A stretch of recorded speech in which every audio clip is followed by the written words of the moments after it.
Joining me on the Closing Act Music and Entertainment program is Maria Cara, a professional and dedicated voice and music teacher with over 2 decades of experience. She has penned over 110 songs and has been consistently creating and teaching top-tier music. Maria is here today to talk about her professional music journey.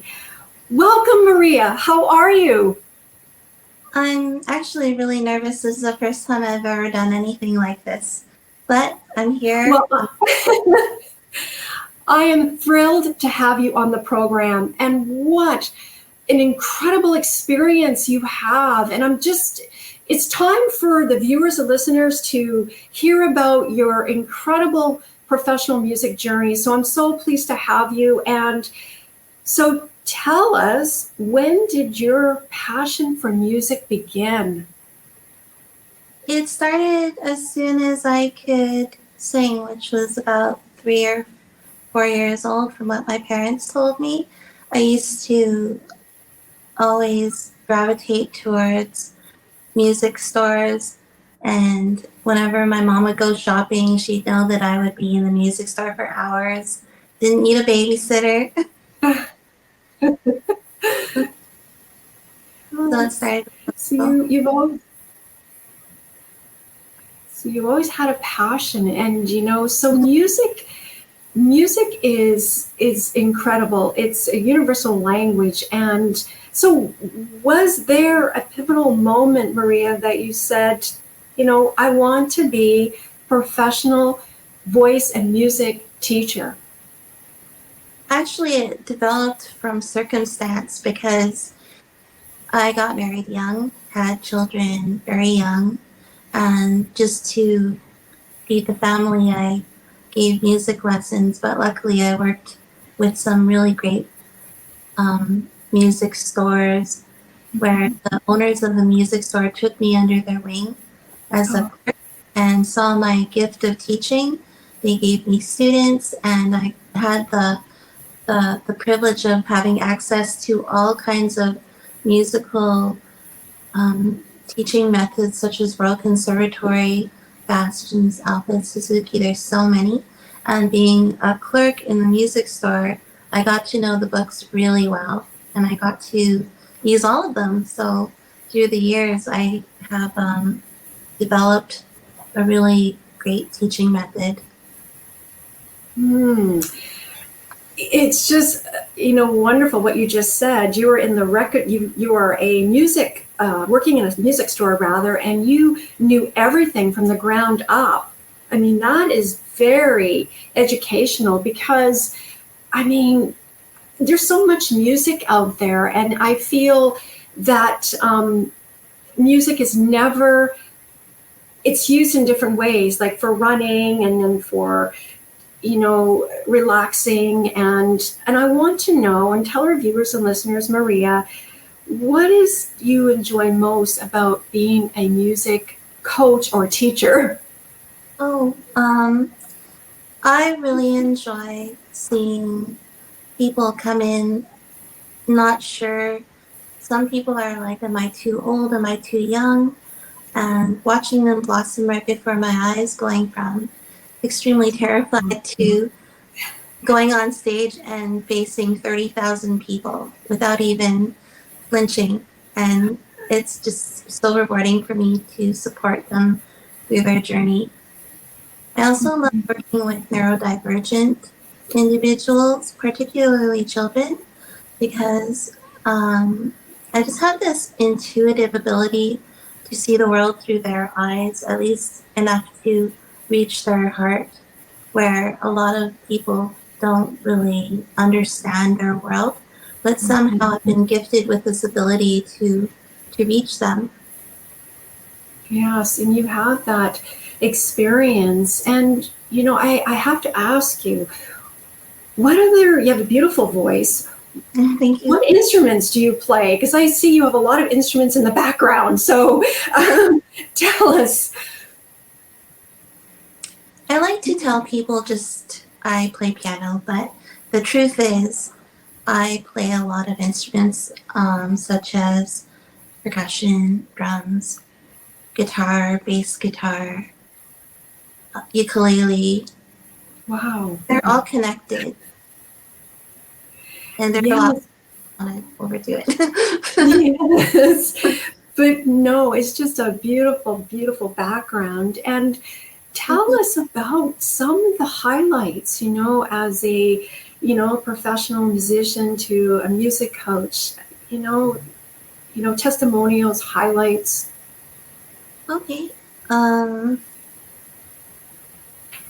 One of the highlights of my music career was in grade 6. Um, my teachers asked me to lead my own class with singing and dancing. And that's something that um, I didn't even know I could do. And it even led to having a choir of 30 children. We used to perform for the Children's Telethon Network and Cancer Relay for a Friend. There was this parade that we went into one year. There's so many little moments of surrealness where I've Mhm. been in awe. One time I could recall is when I was performing for Cancer Relay for a Friend with my 2 friends, Bill and John. It was a trio. I don't know why people do this to me, but it was the last show of that night when everyone just lit the candle to go around the track. And they both left me on stage and they're like, okay, do your thing. And I'm like, oh my God, I have no idea what I'm going to do. But those things happen all the time when people ask me to just play. What happens when I do that is I feel so much love coming through me, and I feel this almost like an energy where so much positivity and love, light just flow through me out to people, and people feel it too. It's quite a phenomenon that I can explain. Yes, yes. And Maria, you love being on stage because you're connecting with others, for their soul or for enjoyment of music. But you're also, you write your songs. I mean, where do you, if you can tell us, where do you get your inspiration to write? And is there a favorite place you like to do your writing? Most of my songs that I've written actually happened with my acoustic guitar in the privacy of a house. And surprisingly, it just happens. Like once in a while, I could spit out 3 songs in one evening. Then a lot of the songs that I just spontaneously write on the piano, um, I'm not sure how my brain does it, but people have mentioned that they're masterpieces and that they're totally amazed how it just happens. But I believe that if I could share the way that I do this to other people, they'll realize that I shouldn't say if, I should say when, because it's happened many times with my little students. Um, it's music is easy, at least I think so, and it doesn't have to be um, torture all the time to practice. The way that I developed as a musician is by following my heart and going with the flow. So once you tap into this concept called flow, then what's within you, backed up with, of course, technical exercises, um, hours of dedicated practice, allowing yourself to make mistakes. Eventually, you develop. This is my goal for my students: is for them to find their own unique musical artistic voice. I like to, since I spent I sing and play a number of instruments. I like to combine not just one instrument for a student, but I give them the opportunity to have the full meal deal. Mm-hmm. Mm-hmm.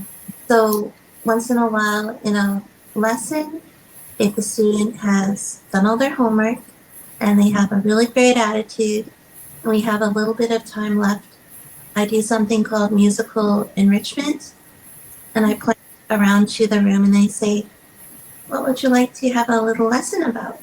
And usually it's the drums. Lots of people choose the drums. I'm actually quite amazed how much a student can learn in such a short time.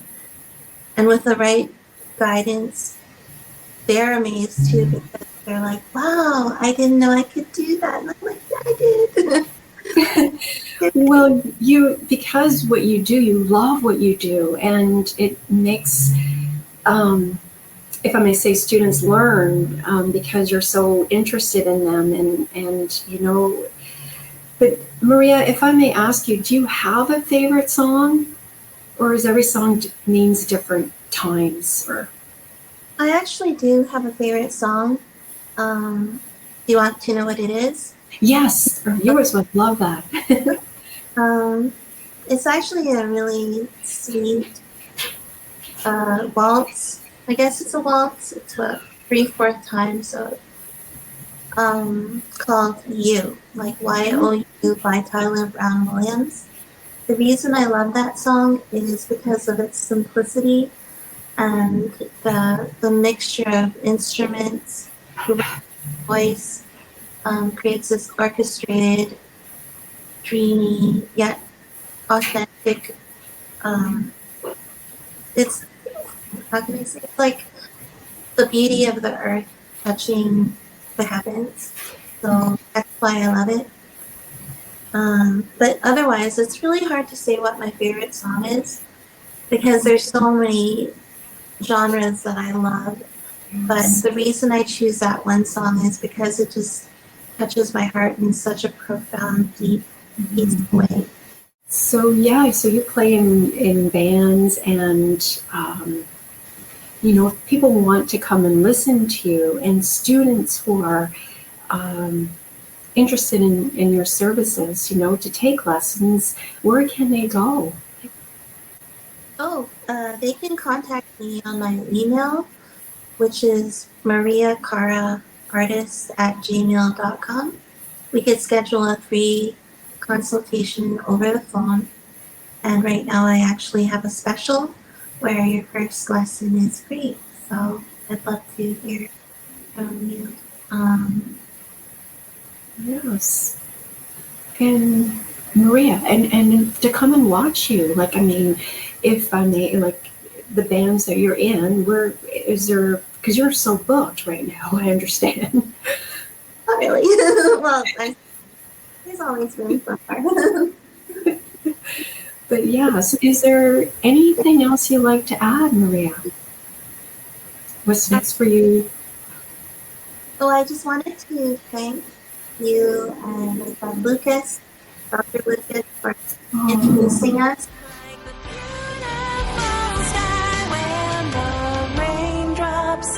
Wash all the dirt away.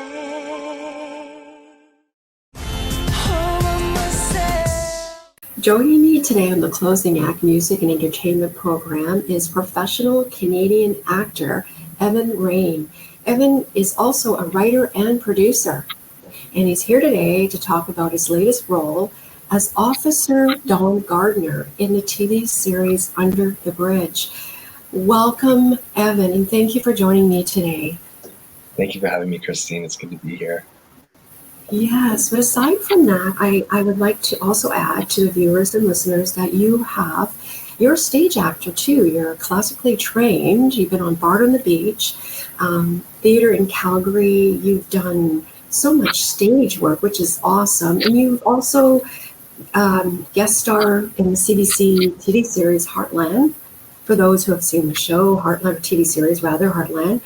And you started your passion, from my understanding, grade 5. You had that you got the acting bug? Yeah, that would be a good way to say it. Yeah, it was like, yeah, I mean, where I grew up, we were just talking about this before we started rolling, how we were both you and I grew up on hobby farms, and so yeah, that was my experience as a young kid. And so, growing up in that kind of situation, that kind of environment, didn't have a lot of people to look up to in terms of the acting world. But I had one great teacher in grade 5, Miss Annette Sharons, if she's Oh, listening. She, yeah, I think she had some drama experience. Maybe she was an actor as well at some point before she started teaching. But anyway, she led this drama workshop when we were in grade 5, and it was my first experience kind of getting an opportunity to kind of take center stage in a way, just through this theater game that she was leading us through. And it was kind of the first moment where, yeah, I was able to just like dive in and got a wow. great response from the class, and yeah, caught the bug. So what does your teacher think of you now? I haven't spoken to her since, I don't think since grade 5. I'm not even sure if she's still teaching. I actually ran into my grade 6 homeroom teacher last year, and that was the first time I'd seen her since elementary school. But my grade 5 teacher, I mean, I should try to reconnect with her, because I mentioned her quite a few times, especially in settings like this where I'm chatting about how it all got started. So I think I owe her like a thank you, because she was mental in those Yes. formative years. Well, like, I mean, do you come from a family of creatives, like actors, I should say? Like, why acting? Like, what was it that drew you? It's just, I mean, you talked a little bit about it, but I just like to, the pivotal moments that I know this is for me, and you followed your dreams, and here you are. Yeah, I mean, I think I owe a lot of credit to my siblings and my parents as well. But the family that I grew up in was not, you know, neither of my parents worked in the creative field. Um, but all of my siblings, especially my older brothers, growing up, I would look up to them. They would make movies with their friends, and just home movies, just in the backyard and stuff with the video camera. And that was exciting to me, and I loved seeing that, and started to do that myself. And I think it was probably a lot to do with just wanting to be like Big Brother, and trying to get a laugh, or trying to impress my siblings. Um, Hmm. so Driven, yeah, right? You were driven, and now here you are, and you're playing, like I said in the intro, the role as Officer Don Gardner in the TV series Under the Bridge. So tell us what made you decide to take the role? to take this role specifically. Yes, yes. Like you know, uh, like how did you prepare for it? How did you know about the role? And yeah, so just please tell our viewers and listeners. Yeah, I think it was like almost like any other role. Just came to me as an audition, um, self-tape audition, and it often feels like, yeah, it's really hard to know what happens on the casting side of things. But yeah, I guess in my audition they saw the character, and I was lucky enough to get offered the role. So it was a no-brainer, of course, to accept it. It was a great Hmm. opportunity. But in terms of um, yeah, preparing for the role, I never played a police officer before, so Yeah. it did take. I spoke with the Vancouver Police Department. That they have a representative at their office who, uh, yeah, can deal with situations like this where they've talked to actors before and even done ride-alongs. So I went there and chatted with VPD, just ask questions and to try to understand what's involved with the job. Um, Yes. yeah, so that was part of it, and then just all the other acting preparation that I do for any other role. Yeah, just to really yeah, get familiar with the story, the given circumstances, and try to Mhm. access my imagination to how I would respond as myself in those given circumstances. Mhm. Yes, and you've been like, you studied the role, you've done your research, and this is your first time playing a police officer. And so how much work was involved though? Like the process. Of preparation? Yes, you talked about a little bit about preparation, and thank you, but um, like, was it like, 2 months to prepare, or how was it for you? Well, it's a little bit of an interesting beast with episodic television because Mhm. I mean, you get one script at a time, and with this role, I didn't know how many episodes I was going to be doing. Yes. I thought I was gonna, like, I knew I was going to do the pilot, maybe the second episode, but it was the kind of thing where I'd find out from my agent, a couple of weeks before. They're like, "Oh, you're pinned for the next episode. We'll see what happens. It all depends on what's happening with the writing, Yeah. and if your character's written into the episode or not." So the preparation would start as soon as I found out that I was going to be in the next episode, and then receiving the script, and then it was just a matter of getting familiar with the script, Yes. trying to keep the story, straight in my head based on what's already Mhm. happened. The show, it does have some jumping back and forth in time as well. So I think just being really organized and really clear about the story, especially since it's based on a true story too. So Yes. being familiar with the actual events and the actual setting as well. Yeah, and Evan, it's a tragic story, and and to do your part, your role, you put so much research, but also I like to go back, like I was saying, that you have so much stage acting and everything you've done, in terms of acting. So it was transferable skills to get into the role and to study it and to do, you're an incredible role. So that all that acting behind you helped. Yeah, I think so. I mean, it helps. Having a theater background definitely helps the physicality. I think Mhm. not being afraid to use my body and my voice, but really finding the characters through walking it and through. I love. I'm back in class right now, and I love how my acting teacher describes creating character, and he describes creating character based on the spine. Like if you look at anyone on the street, you can kind of tell right away based on how they hold themselves and how their spine is literally formed, what kind of character, what kind of person they are. And so, yeah, using little physical things like that is great for building character, and provides a great container when you go from your everyday life and need to switch into character. You have little tips and tricks like that that help you kind of drop in. No, that's wonderful. And so who else is involved in the TV series? Yeah, so Lily Gladstone is plays one of the cops as well, and of course she was in Killers of the Flower Moon, and just had a ton of success with that show, or with that movie rather. Riley Keough is in it as well. Daniel Dimer is in it. He's one of the guys I got to hang out with quite a bit, and it was just great. Like I can't say enough about how great the cast were. And then I have to mention, it's a whole ensemble cast. I loathe to mention them, or to try to mention them all, because I know I'll forget, because there's so many of them. But the young cast of teenagers, young actors, I just have to mention how great they are.